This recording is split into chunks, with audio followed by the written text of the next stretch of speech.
Саламатсыздар ма, құрметті оқушылар. Бүгін біз алгебра 7-ші сынып 6-да 5-ші есепті шығарамыз. Бұл жерде бөлшекті қысқарту керек дейді.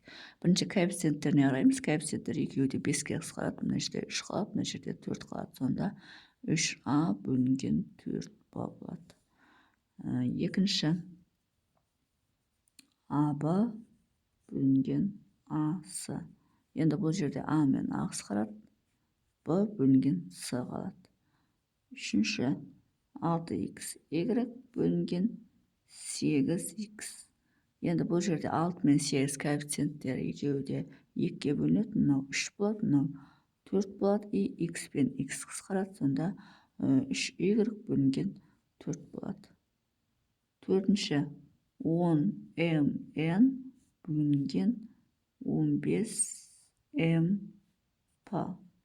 Енді мынау 10-ды 5-ке бөлсек 2 болады, 15 5-ке бөлсек 3 болады. m мен n қысқарады, сонда 2n бөлінген 3p болады. Төртіншісі, бесіншісін мұнда жазайық. Бесіншісі 8bx бөлінген 16by. 8 пен 16 мына жерде 1 болады, мына жерде 2 болады. 8-ге қысқарып, б мен б қысқарады, сонда х бөлінген 2y болады. Алтыншы 2a квадрат бөлінген 3ab. Бұл жерде 3 пен 2 қысқармайды, а мен а қысқарады, а кетеді, мына жерде біреу қалады, сонда 2a бөлінген 3b болады.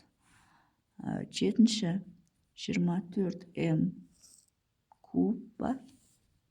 24m куб бөлінген 16m квадрат n дейді.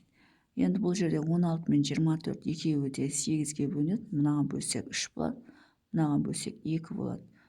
m квадрат пен m-нің кубы кетеді. Сонда бөлшектің алдында 3m қалады, бөлшектің бөлімінде 2n қалады.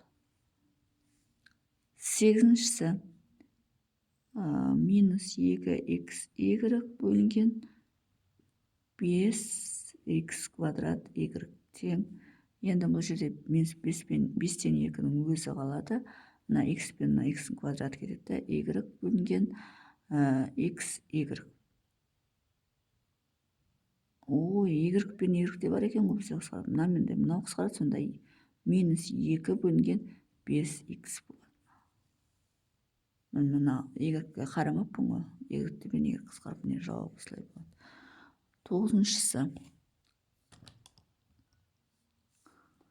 Тоғызыншысы 8a квадрат y квадрат бөлінген 24ay тең.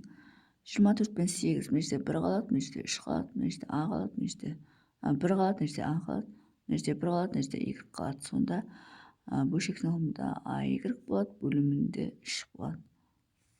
Оныншы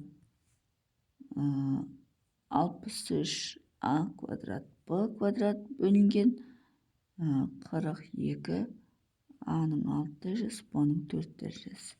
Енді бұл жерде 63 екеуі де 7-ге бөлінеді. Мына жерде 6 болады, мына жерде 9 болады. 3-ке бөлінеді, мына жерде 2 болады, 3-ке бөлінеді, мына жерде 3 болады. Сонда 2-ден 3 болады коэффициент. А квадрат кетеді, мына жерде 4 дәреже қалады. Сонда бөлшектің бөлімінде а-ның 4 дәрежесі, б квадрат кетеді, мына жерде квадрат қалады, сонда б квадрат. Сонда 2-ден 3, а-ның 4 дәрежесі, б квадрат қалады екен. Бұл бізде 10-шысы. Сонымен есептің шығар жолы осындай. Егер есептің шығар жолы түсінікті болса, лайк басып, комментарий жазып, каналыма тіркеліп кетсеңіздер болады.